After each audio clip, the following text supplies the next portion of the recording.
தேங்காய், முந்திரி, சோம்பு, பட்டை எல்லாம் போட்டு மிக்சியில் வந்து அடிச்சிடலாம்.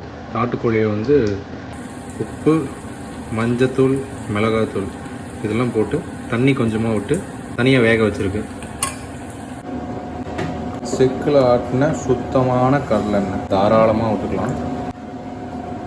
அதில் பொடியாக நறுக்கின வெங்காயத்தை தள்ளி விட்டுட்டு கலக்க ஆரம்பிச்சிடலாம். நல்லா பொன்னிறமாக ஒரு வரைக்கும் கலந்துட்டு இருக்கணும்.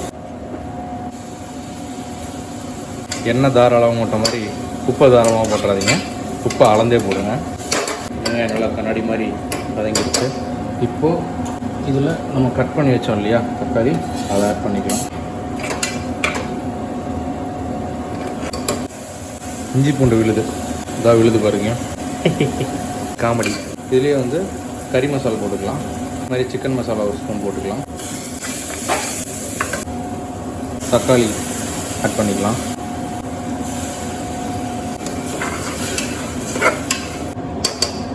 இதுலேயே கொஞ்சமாக கரம் மசாலா ஆட் பண்ணிக்கலாம். நல்லா ஃப்ரை ஆகிட்டுருக்கு. அடுத்து நம்ம வேக வச்சு வச்சுருக்கோம் இல்லையா சிக்கன் எடுக்கலாம்.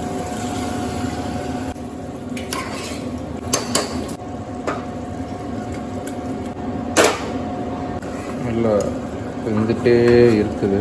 ஏற்கனவே வேக வச்சோம் இல்லையா அந்த தண்ணியோட இதுலேயே வந்து நல்லா வேகுது. நல்லா வேகட்டும். தேங்காய் மிக்சர் அரைச்சி வச்சோம் இல்லையா அதை ஆட் பண்ணிக்கலாம்.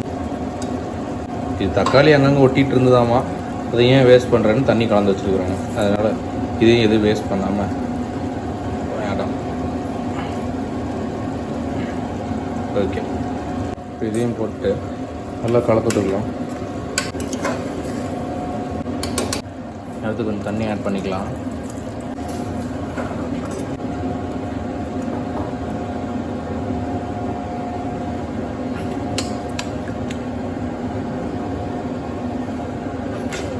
நல்லாயிருக்கு.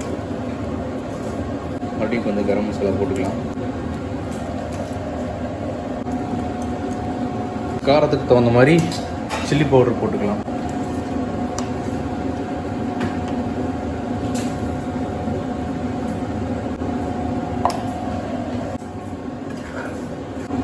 இப்போ காரம் பார்த்துக்கலாம். ஓகே, கரெக்டாக இருக்குது. கருவேப்பிலை போட்டுக்கலாம். கருவேப்பிலை போட்டுக்கலாம். மூடி போட்டு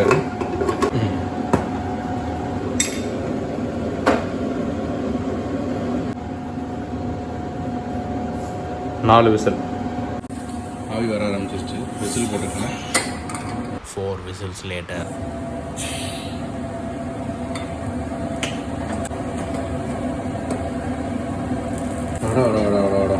இது கூட மேலே கொத்தமல்லி.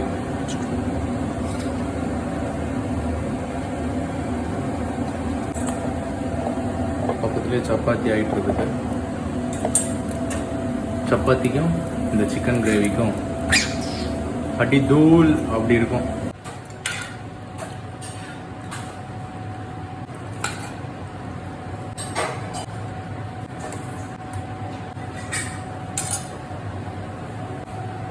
ஆவி பறக்க சிக்கன் கிரேவி, அதுக்கு சப்பாத்தி. சப்ஸ்கிரைப் பண்ணுங்கள், அதனால தான் வச்சுருக்கேன் அப்படி.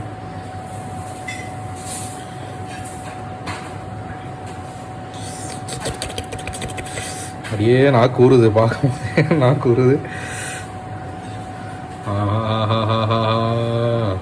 சூப்பராக இருக்குல்ல, அருமையாக இருக்கு.